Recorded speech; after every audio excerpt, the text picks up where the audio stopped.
আসসালামু আলাইকুম, সবাই কেমন আছেন? আমি ফারজানা বেশি ভালো নেই।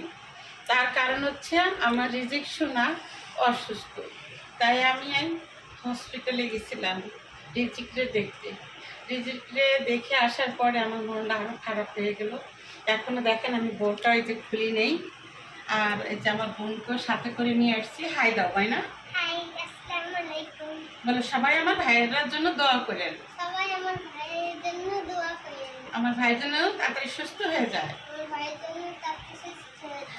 হসপিটালে তো মনে করেন বেশি মানুষ থাকা যাবে না, কারণ দোনো মেয়ে হসপিটালে আছে, বাকি আছে, এই জন্য রুজাবুড়িকে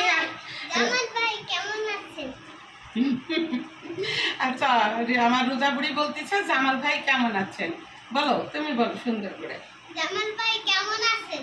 আচ্ছা ঠিক আছে। এখন চলে আসলাম হসপিটাল থেকে রোজাকে নিয়ে। ও হসপিটালে বসে বলতেছে কি আমি এখানে গোসল করবো না, এখানে আমি কিচ্ছু খাবো না, আমার ময়নার বাসায় আমি যাব। কি করব? পরে ওকে নিয়ে আসলাম, আর ও না আসতে চাইলেও তো আমার নিয়ে আসতে হবে, তাই না?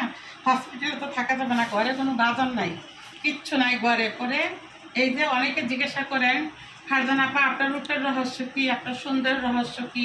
বেশিরভাগ আমার নাহার আপা জিজ্ঞাসা করে ফারজানা আপা তুমি দিনে দিনে এত সুন্দর হচ্ছ কেন? তাই বলতেছি বেশি বেশি লাউ খাবেন, তাহলে আপনারা সুন্দর হয়ে যাবেন। যত সবজি খাইতে পারেন, তাই যে লাউ নিয়ে আসলাম। এখানে আছে হচ্ছে তবে আমার কাছে দাঁড়ায় থাকো, এই যে মিষ্টি কুমড়া আনলাম। আর কলা তো আমার থাকবেই, কারণ আমাদের ডাক্তারের কলা খেতে বলছে, এই জন্য কলা নিয়ে আসছে। আচ্ছা আজকে নিয়ে আসলাম। ও আমার রোজা আসছে, রোজার জন্য তো কি আনতে হয়, ছোট মানুষ। এই যে বেকার দিকে গেছিলাম, রুটি নিয়ে আসলাম, কেক নিয়ে আসলাম, তারপরে এই যে ও এই বিস্কুটটা খুব পছন্দ করে, এর জন্য ওর জন্য এই বিস্কিটটাও নিয়ে আসলাম।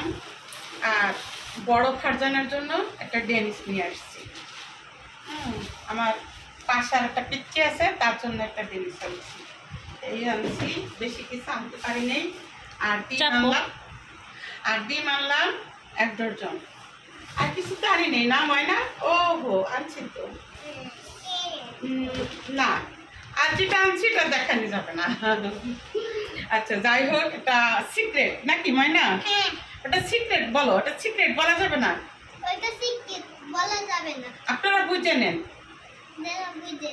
রোজাপুরি ছোট, তা রাত্রে ঘুমাইতে গেলে কি লাগে, এই জন্য আমরা বলবো না, ওটা সিক্রেট। তো সবাই ভালো থাকেন, সুস্থ থাকেন, আর আমার রিজিক শোনার জন্য আপনারা সবাই দোয়া করবেন। আর আমি এই ভিডিওটা আজকে ছাড়তে পারবো না, তার কারণ আমার ফোনে একটু সমস্যা হয়েছে। 72 ঘন্টার জন্য আমাকে সাসপেন্ডে রেখে দিয়েছে না কি জানি না। 72 ঘন্টা পরে আমি আপলোড করতে পারবো ভিডিও।